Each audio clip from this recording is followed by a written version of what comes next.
भई एक बहुत शानदार कमेंट आया ग्रेटफुलनेस के अभ्यास के बारे में। ग्रेटफुलनेस का अभ्यास कैसे करें ये काफ़ी लोगों ने पूछा है समय-समय पर। एक वीडियो बहुत महीने पहले भी मैंने बनाया था कुछ-कुछ ऐसा और उसमें भी प्रश्न यही था कि कैसे करें इसका अभ्यास? इसका एक उदाहरण कुछ तो हम अब अंदाज़ से बोलते हैं ना कि ऐसे कर सकते हैं, ऐसे कर सकते हैं। लेकिन ये जो कमेंट आया तो इसमें एक टीचर हैं कोई और वो कैसे इसका अभ्यास करती है, उन्होंने बताया, ये एग्ज़ैक्टली उन्हीं के शब्द हैं जो मैं पढ़ रहा हूँ। नमस्ते सर, मैं स्कूल में टीचर हूँ। बच्चों को आनापानसती ध्यान की प्रैक्टिस करवाती हूँ। आनापान होता है, ये साँस को महसूस करना। ये जो विपस्सना मेडिटेशन है, इसका पहला चरण यही है कि साँस की अवेयरनेस। तो बच्चों को आनापानसती ध्यान की प्रैक्टिस करवाती हूँ और ग्रेटफुलनेस की प्रैक्टिस भी करवाती हूँ। उनको अपनी माँ, पापा और स्कूल के लिए ग्रेटफुलनेस की प्रैक्टिस करवाती हूँ। मैं अपने आप को देखती हूँ कि मैं कंप्लेनिंग मोड पर तो नहीं हूँ। बार-बार कि मैं अपने को चेक करती रहती हूँ कि मैं शिकायत तो नहीं कर रही। शिकायत ज़िंदगी से, मौसम से, बच्चों से, अ, स्कूल से। बहुत लोगों को ना यही नज़र आता रहता है कि क्या कमी है मेरे में, मेरे परिवेश में इत्यादि, मेरे भाग्य में। तो अगर वो उस मोड में आप हैं तो ग्रेटफुलनेस की फीलिंग आएगी नहीं। तो इसलिए कि अपने को मैं बार-बार चेक करती हूँ। मैं अपने आप को देखती हूँ कि मैं कंप्लेनिंग मोड पर तो नहीं हूँ, जिससे कि मैं अवेयर रहती हूँ और इसलिए अवेयरनेस मेरी लगातार ठीक रहती है। मैं काफ़ी जगह लोगों को थैंक यू बोलती हूँ।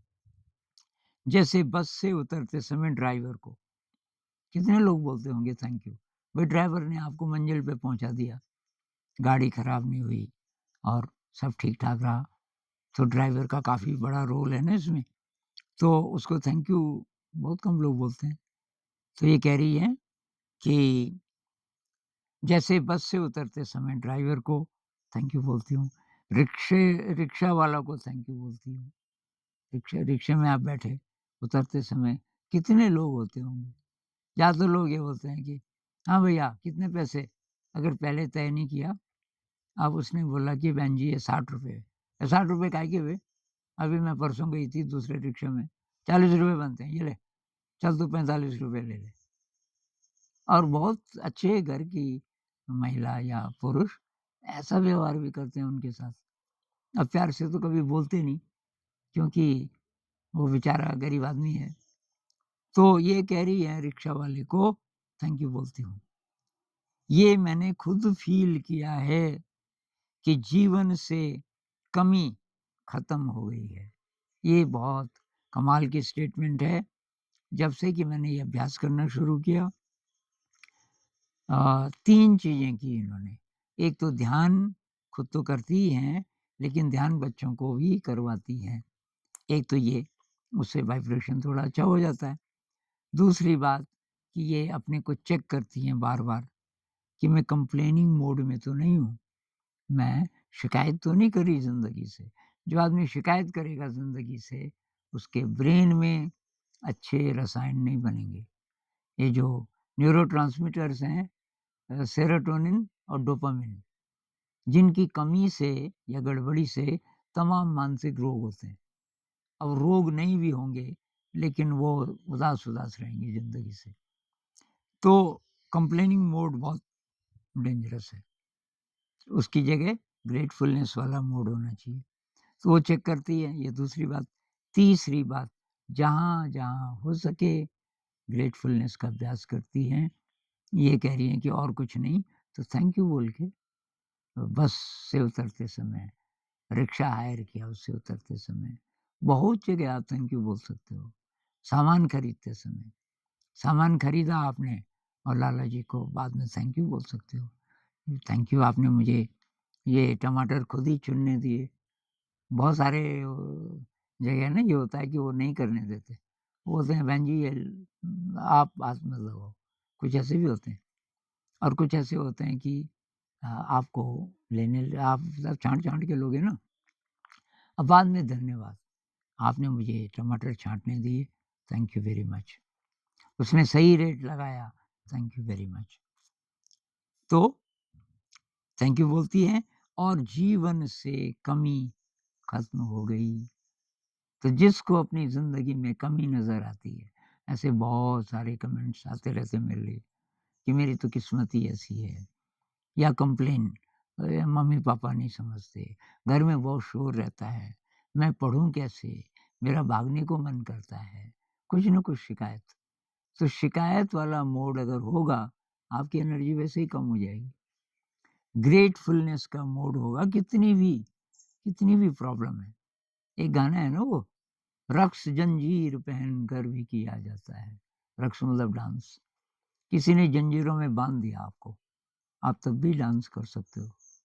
किसी ने जंजीरों में बाँधा या तो आप रो सकते हो, मेरी आज़ादी छिन गई रे, मैं कहीं भी नहीं जा सकती और उसको गाली दे रहे हो जिसने तुमको बाँधा। बाँधा मतलब लिटरली नहीं, वो बंध गए जैसे शादी हो गई, तो पड़ गई ना जंजीर शादी की। अब ऐसे ही बहुत जगह हम ऐसा महसूस करते हैं कि गुलाम जैसे हो गए। लेकिन वो गाना है एक, रक्स जंजीर पहनकर भी किया जाता है। उन्हीं परिस्थितियों में कुछ लोग ऐसे जी सकते हैं जैसे डांस। डांस के लिए ज़्यादा जगह थोड़ी चाहिए, एक ही जगह भी आप डांस कर सकते हो खड़े-खड़े। तो ग्रेटफुलनेस वाला मोड। तो ग्रेटफुलनेस की प्रैक्टिस से मेरे जीवन की जो कमी है, जो पहले कमी लगती थी, सब खत्म हो गई। आपको ग्रैटिट्यूड सर। तो अंत में अ, मेरे लिए भी ग्रैटिट्यूड बोला, तो मैंने उत्तर में लिखा क्या बात है! Thank you, you are helping humanity evolve. आप मनुष्य जाति को अ, विकसित होने में मदद कर रही हो। मनुष्य थोड़ा बेहतर मनुष्य जाति थोड़ा बेहतर मनुष्य जाति बन जाए, इसके लिए आप मदद कर रही हो। इससे मुझे बहुत ज़्यादा प्रोत्साहन मिला कि एक्चुअली लोग इसकी प्रैक्टिस कर रहे हैं और तो इसलिए भई ये शेयर करना चाहिए। और भी लोग अगर हैं जो ऐसी चीज़ें करते हैं, ह्यूमिलिटी है, ग्रेटफुलनेस है, प्रेयरफुलनेस है। मैंने एक वीडियो बनाया था, ये जो पॉज़िटिव इमोशंस जितने भी हैं, इनका अभ्यास आप करोगे तो उससे आपके ब्रेन में अच्छे रसायन बनेंगे, खासकर ये डोपामाइन और सेरोटोनिन। आपको शांति, संतोष और खुशी महसूस होगी ज़िंदगी में और आप ज़्यादा क्रिएटिव हो जाएँगे, ज़्यादा इंटेलिजेंट हो जाएँगे। तो ऐसी आपके पास अगर ऐसे अनुभव हों, जिन्होंने एक्चुअली ज़िंदगी में उतारा तो वही मुझे ज़रूर लिखें और मैं उनको शेयर करूँगा तो बहुत लोगों को मदद मिलेगी। तो आज यही बस इतना ही। नमस्कार।